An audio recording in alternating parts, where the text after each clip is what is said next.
Hello everyone, this is Gurveen Kaur, Assistant Professor from Department of Management Studies. So today we are going to discuss the topic Partnership Act 1932. So basically the Indian Partnership Act, it was being introduced in 1932. As per the section 4 of the Indian Partnership Act 1932, it defines the partnership in the following terms.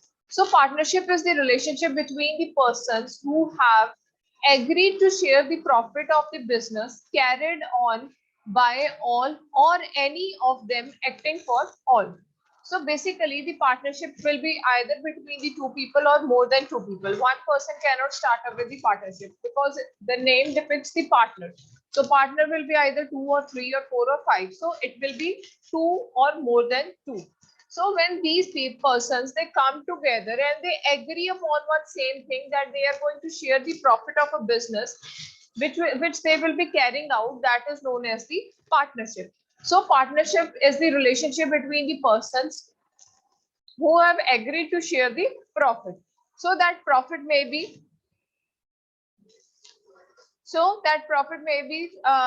it may be 1%, it may be 2%, it may be any percent, but that will be shared among the partners over there. Next, this act may be called as the Indian Partnership Act 1932.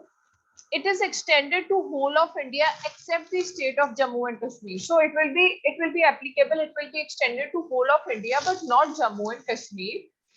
It shall come into the force on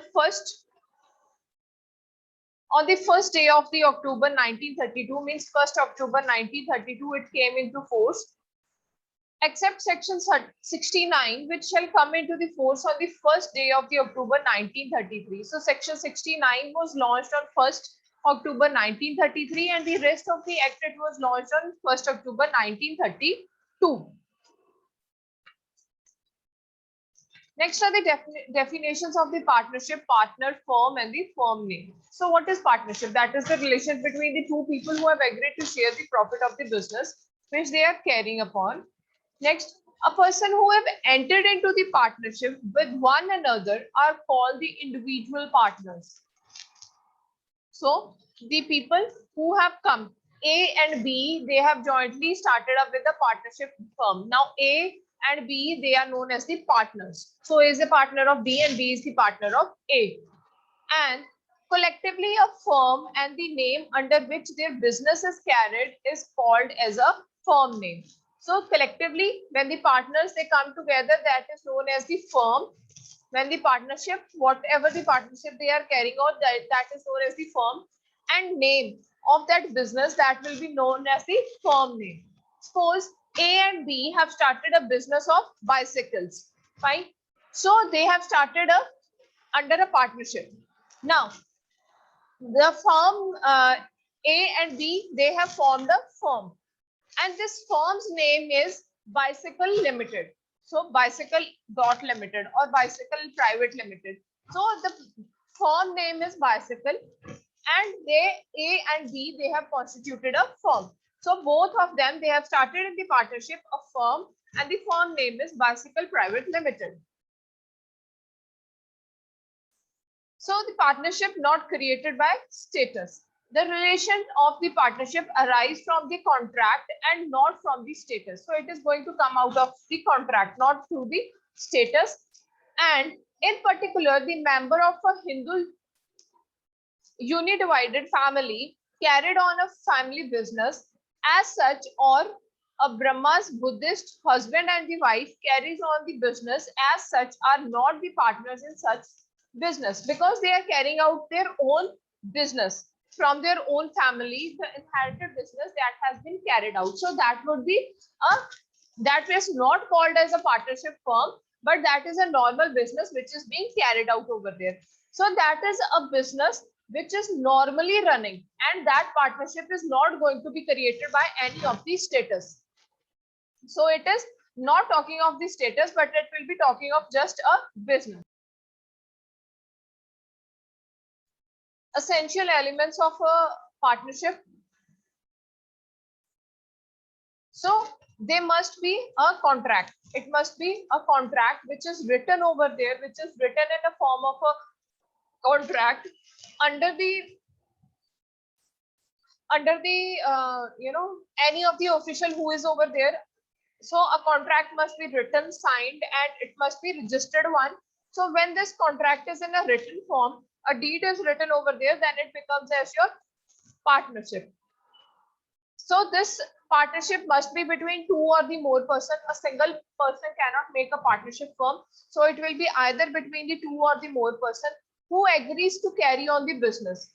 Now, this partnership will only and only exist when they agrees to carry out the business with the object of sharing the profit. Now, partnership firm is only with the object of sharing the profit between the two. The business must be carried on by all or any of them acting for all. Now the business will be carried out with either by these partners or any of the person who is acting for them. Acting for them. Now that may be an authorized person who is acting for them. That may be anyone else. So these people, these are the people who are going to act in the business in the partnership firm. So the basic essential elements would be, it will be a contract, it will be between two people, it will be carried out as a business only, and profit sharing would be there, and it will be the business which is carried out by all the partners or any of the partner who is acting on behalf of anyone else over there. Next are the kinds of partnership. The partnership at will. The first is the partnership at will, where no provision is made by the contract between the partners for the duration of their partnership. The partnership is the partnership at will. Now, when there is a no provision in the contract that is related to the duration, that is not at all for any duration, then it is known as the partnership at will. See, where no provision is made by the contract between the partners for duration. For duration means for how long this partnership act is going to happen. 1 year, 2 years, 2 months, 3 months, whatever. When the duration is not mentioned over there, then we will call it as a partnership at will. The essentials of a partnership at will is that the partners do not fix any term of partnership and are free to break their relationship at any time. So at their own sweet will. Now they can, when there is no fixation, when there is no foundation of the duration that it will go for 2 years or 3 years or 4 years. So this partnership, this relationship can be ended at any time on the own will, on their own willingness. It is a partnership for an indefinite period. So indefinite period, it may be 1 month, it may be 1 year, it may be 10 years, whatever the thing is. So that will be going on there entirely on their own will till the time they want to be together. Next, particular partnership. When a partnership is formed for a particular period or for a particular venture, it is called as a particular partnership. Now, this we are going to make a partnership which will be for specified time, for a particular time, for 5 years, for 2 years, for 10 years. So that is a particularly which is mentioned over there. And for a particular venture, that would be working for a specific venture, that would be working for a specific case kind of this. In such a case, the partnership is automatically dissolved at the expiry of the fixed terms or the completion of the venture. Now, whatever time duration it's mentioned over there, whatever terms and conditions which are mentioned over there, as soon as the terms and conditions or the date expires, the partnership term will automatically be dissolved. So it is not going to work anymore after that specific time. Next are the rights of the partners. So right to take part in the conduct of the business, right to be consulted, right to assess the books, right to share the profit, right to the interest on the capital, and right to the interest of the profit also. So that would be dealing with the rights of the partner. So partner, he or she may conduct any of the part of the business. He or she has the right to be consulted, to be asked, to be, give the answers for the same. Now he or she can check any books of the partnership. He and she can share the profit or the right to interest to the capital. So whatever the capital is kept over there, the interest which is coming out of that, that will be shared over there. So these are the different rights of the partners which come across under the partnership. Next are the incoming and the outgoing partners. No partner can be admitted as a partner into a firm without the consent of all the existing partners. Now, if there are 5 partners who are already working in a partnership firm, no other partner can enter into the partnership firm till the time the 5 of them give the consent that yes, this person can enter as the 6th partner of the partnership firm. So until and unless the 5 of those partners, they give the consent, they are willing that yes, the next person can enter into a partnership firm, till that time they are not allowed, any person is not allowed to enter into the partnership firm. The mutual trust and the confidence among the partners being an essential ingredients of an ideal partnership. So mutual trust and the confidence is the basic essentiality of the partnership firm. Means they need to trust upon each other. They need to have a confidence that okay, whatever decision is taken by one partner, we will stand by those decisions. So the decision is not wrong. That is all fine. So there must be a mutual trust and the confidence among the partners. It is essential that there must be a consent of all the partners. So every partner should give the consent for related to the any of the decision which is taken over there. Next are the liabilities of the incoming partner. Now the new partner who is going to enter into the organization. So what are the liabilities? A new partner become liable for the debits and the acts of the firm only from the date he is admitted as a partner. Now, if a partnership firm is running for at least last 2 years and now a new partner has entered into the partnership firm, now whatever the liabilities were earlier, the loss or the profit, whatever was being faced by the firm earlier, that won't be applicable to the partner till now. As soon as he has entered, suppose he has entered to the partnership firm on 17th September 2021. So whatever will be applicable on that new partner, that will be from the date he has become the partner. That will be applicable from 17th September only. So last 2 years, nothing will be applicable to that person from the last 2 years. It may be loss, it may be the liabilities, it may be the debits, it may be anything. He cannot be held liable for the act of the old firm. Now he is not liable. He is not answerable for all those things which has already happened in the past.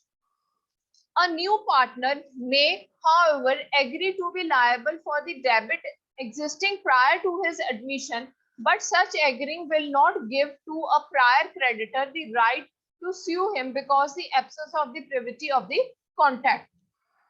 Now he has entered into the contract today. Whatever the debits are there, that for that he will be liable from today itself. But whatever has been done in the past, or if today he is a partner, he is not involved into anything, and no creditor can sue him to the court. So any person who has not being taken as the credit, whose money is not being returned back, that person will not be able to sue that new partner of the firm. So that is, these are the basic liabilities of the new partner who has entered into the contract. Further is the retirement of a partner.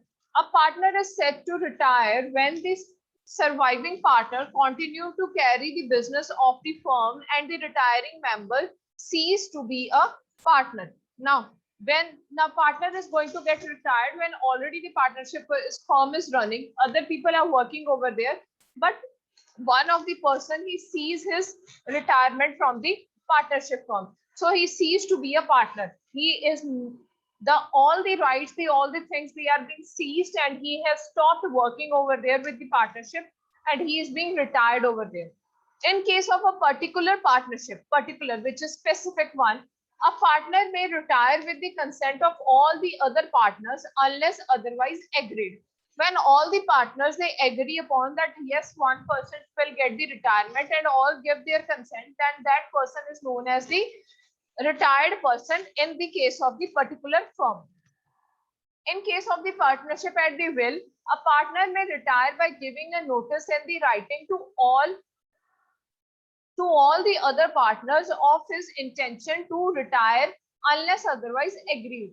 So in case of the partnership at the will, he will give a written notice that yes, I want to get retired from the firm, and he will give that notice of his intention to everyone to all the partners of that firm, and they have to agree for the same. Unless they agree, unless and otherwise they agree upon, he won't be get retired from the firm. So once they are agreed, he is retired from the firm. So that would be in the case of a particular partnership or the partnership at the will.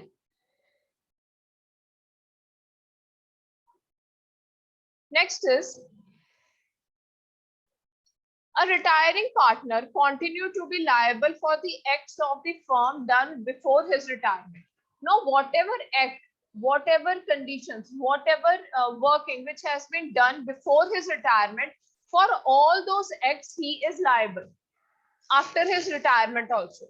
So the person is liable for all the acts which has been done in the partnership firm before his retirement. After his retirement also, he is liable for all those things. He may, however, free himself from his liabilities towards the third party from the debit of the firm anchored before his retirement by any agreement with such third party, and the partners of the reconstituted firm discharge the outgoing partner from all the liabilities. Now he is out of that firm. He is no more the member of that firm. Now he is out of all those liabilities for which the other partners are liable. Now after his retirement, whatever act is being done over there, whatever consent is being done over there, whatever act is there for the partners, he is no more liable after his retirement. The remaining partners alone cannot give their freedom to the retiring partners.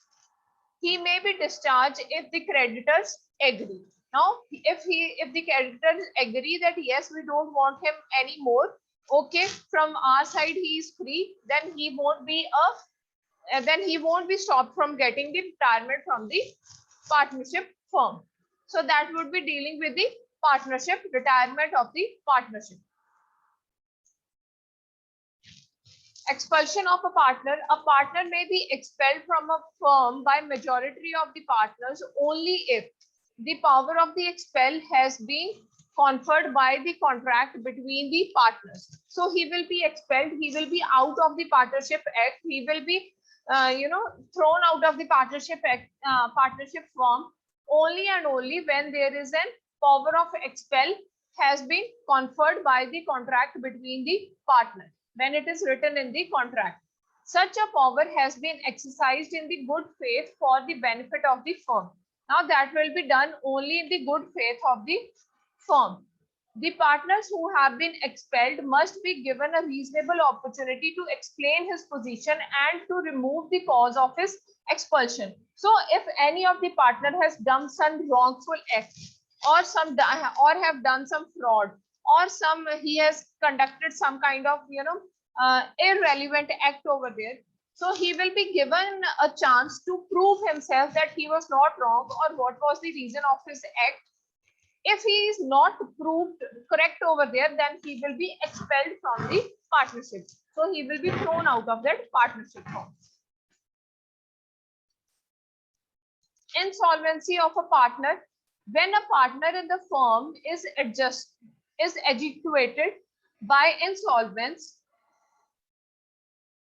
he ceased to be a partner on the date on which the order of executed is made. Whether or not the firm is thereby dissolved will depend upon the agreement of the partnership between the partners. The insolvent partner shall share in the firm assets will be used by the firm's debit first, and whatever remain will be utilized for the insolvent partner's personal debits. So when a partner of the firm is executed by the insolvent, when the things are insolvent, it is going to get solved upon, the solvency is going to happen, means the partnership is going to break upon. So at that time we need to check that whatever loans are over there and whatever the partners share is kept over there, that will be used to first repay the loans, and afterwards whatever is remaining, that will be utilized in the insolvent partner's personal debit. So that will be used for the partner's debit to be paid upon. So that would be in the case of the insolvency of a partner, when one partner is going to be, or the partnership firm is going to be insolvent. Death of a partner. Although a death of the partner, although on the death of a partner, the firm is dissolved, but if the other partner so agrees, the firm may not be dissolved. Now, if one person is no more, then the firm is going to get dissolved. But rest other five remaining partners, they agree that okay, one is no more, we will continue with the firm. Then at their own agreement, they can continue with the firm, and the firm is not going to get dissolved.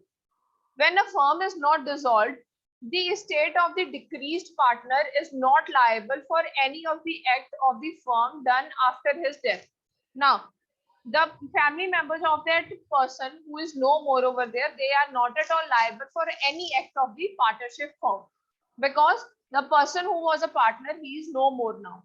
No public notice of the death is required to be relieve the decreased partner estate for the future obligation. So nothing public, nothing to be open to the public. Public notice is not required over there that that person is dead, and nothing is being liable for the decreased people. So decreased people are the one, the family member of the person who is dead. So they are not having any future obligation upon them. Next is the registration of a firm. Under the Partnership Act, it is not compulsory for every partnership firm to get itself registered. But an unregistered firm suffers from number of disabilities.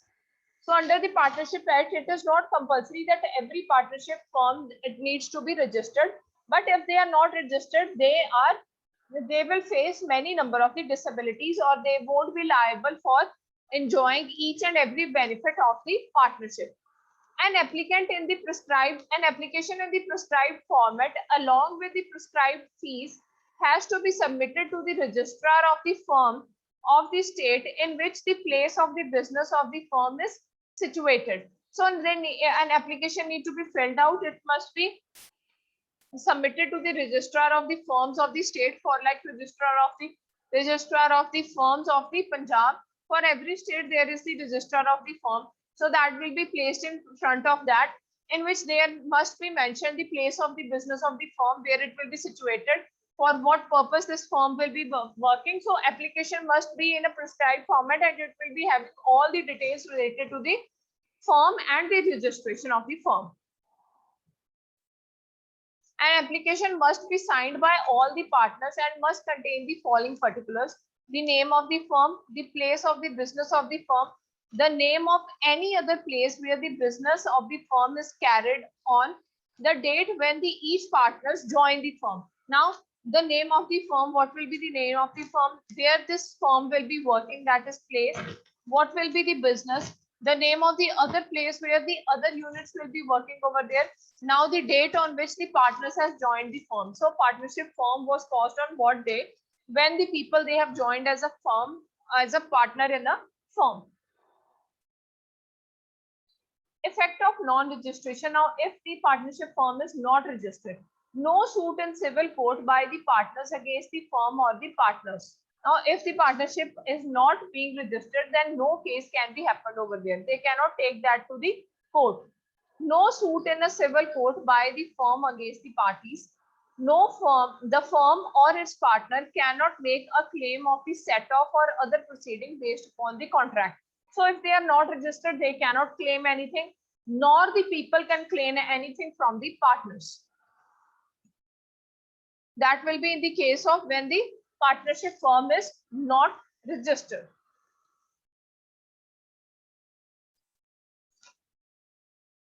Next is the dissolution of the firm. Under the section 39 of the Partnership Act 1932 provides that the dissolution of the partnership between all the partners of the firm is called the dissolution of the firm. Now, dissolution means when the firm is going to get dissolved upon. A firm may be dissolved in any of the one of the following ways. By agreement, they mutually agree that we are going to dissolve this firm. This firm is not going to work anymore. By notice, a written form. On the happening of certain contingencies, some situations are there, some contingencies have happened because of which this partnership firm cannot work anymore. The compulsory dissolution. When there is a compulsory means the time has come to dissolve this partnership firm, that will be the compulsory. It is going to get dissolved now. Then dissolution by the court. Now court has given an order that this firm is not going to work anymore. So by the notice of the court, the partnership firm will be dissolved upon. By agreement. Now how it happens by an agreement? A firm may be dissolved with the consent of all the partners or in according with the contract between the partners. Partnership is created by a contract. It can also be terminated by a contract. Now partnership can be terminated by the contract itself. So it is by agreement. Then by notice.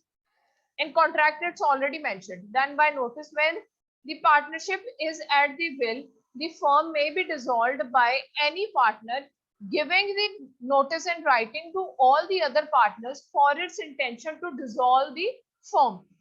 A notice of the dissolution, once given, cannot be withdrawn without the consent of all the partners. So they are going to give the written notice that yes, this partnership firm needs to be dissolved upon, and they cannot withdraw this notice until and unless all the partners they give their consent over there. On the happen of the certain contingencies subject to the contract between the partners, a firm may be dissolved if constituted for a fixed term by the expiry of the terms. Now the terms which are mentioned over there, that is for fixed time, then it will be dissolved automatically after the expiry. If constituted to carry out one or the more adventures or undertakings by the completion thereof, by the death of the partner, by the adjudication of the partners as an insolvent. Then compulsory dissolution. A firm may be compulsorily dissolved if, when all the partners or all the partners but one are adjudged insolvent. When one of the partner is being said that it's insolvent, then it would be compulsory dissolution. When some event has happened which makes it unlawful for the business of the firm to be carried on. So when there is some event which has happened that was unlawful, so it was not correct, then it will be dissolved. Dissolution by the court. Dissolution by the court is necessarily when there is a difference of the opinion between the partners regarding the matter of the dissolution of the case. Insanity, permanent incapacity, misconduct, persistent breach of the agreement, transfer of the interest, and just and equitable. So anything which has happened over there which was unlawful, which was not good in terms of the law, and the court feels that one of the partner regarding this is dissolvent, then because of these cases, the dissolution of the matter will be because of these cases, and because of any one of these conditions, then the partnership firm will be dissolved by the court. So that's all for today. Thank you everyone for patient listening.